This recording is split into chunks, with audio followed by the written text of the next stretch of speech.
گیا یہ ایک ٹیکسی ڈرائیور ہے آصف حسین، اس نے جنرل مشرف کے دور میں ایک کتاب لکھی اور وہ کتاب کا نام ہے فار ہائر۔ 15 سال جتنی سواریوں نے اس کے ساتھ سفر کیا ان کے ساتھ جو بات چیت ہوتی ہے، گپ شپ ہوتی ہے، ان ایکسپیرینسز پہ اس نے کتاب لکھی۔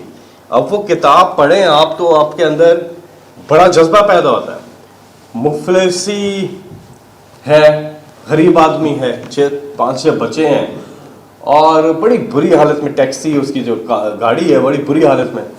لیکن کتاب لکھ ڈالی۔ تو میں نے ان سے پوچھا کہ آپ نے یہ کتاب کیسے لکھی؟ تو کہنے لگا کہ میں نے اپنی مفلسی کو اپنی کریٹیوٹی پہ حاوی نہیں ہونے دیا، اور کتاب میں اس نے لکھا کہ یہ ترقی ہی تو ہے کہ جن گلیوں میں پہلے سواریاں اتارتا تھا اور لوگ جاتے تھے، وہ کنڈی ہوتی ہے جو دروازے پہ بجاتے ہیں، دستک دیتے ہیں، کہتا ہے اس کی جگہ آج بیل لگ گئی ہے، اور جہاں موٹر سائیکل یا سائیکل کھڑے ہوتے تھے آج وہ لوگوں کے پاس گاڑیاں ہیں۔ تو وہ ہر چیز کو اس نے اپنی کتاب میں ایک پازیٹیو اینگل کے ساتھ دیا ہے، اور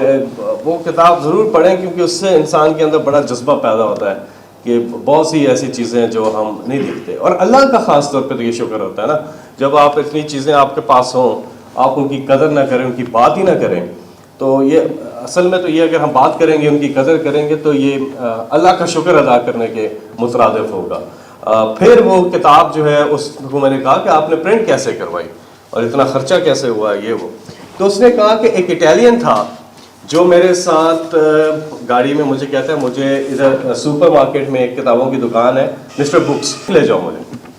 میں کہتا ہے لے گیا اس کو، وہ اتر کے گیا، اس نے کوئی 4-5 کتابیں خریدی، واپس گاڑی میں آیا، واپس آیا تو یہ اب اس کی کتابوں کو دیکھ رہے، تو وہ اٹیلین حیران ہوا، تو اس نے کہا کین یو ریڈ بکس؟ تو آگے سے یہ جواب دیتے ہیں آئی کین رائٹ بکس۔ تو اس نے پھر اس کو اپنی کہانی سنائی کہ میں یہ لکھ رہا ہوں، تو اس نے اس کی مدد کی کہ میں تمہیں اس کی پبلشنگ میں، اس اٹیلین نے اس کی مدد کی۔ تو بہرحال یہ ایک کہانی تھی کہ ہم کس طرح سے اپنے اندر پازیٹیو مائنڈ سیٹ لے کر آگے چل سکتے ہیں۔ I wish you all the best with your training.